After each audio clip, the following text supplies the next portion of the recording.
Hello everybody, I am Sandeep Jain from Sandeep Edgetech, and with us we have Kanitsuka-san, Executive Director from SANYO, and Nonaka-san from SKG Metal. He's been so kind to visit us for TAGMA exhibition, to visit us and support us at this exhibition.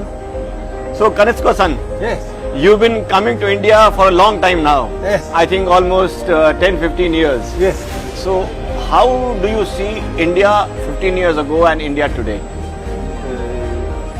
この10年間の間でこんなに進歩してるっていうのをすごく感動してます。もう前来た時のホテルからすると街も明るくなってるし、仕事もあるしっていうんで、本当にインドの発展にびっくりしてます。Actually, he's surprised that, comparing between now and 15 or 10 years ago, and, it's like a hotel, such like this, or the building, or, of course, such, the business situation. So then, everything in this country is growing up.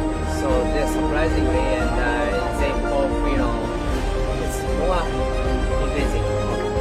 Thank you. And we have something more. SANYO has recently bought, I would say 5-6 years ago, they have bought a steel plant of Mahindra UG, which is now called SANYO Special Steel India.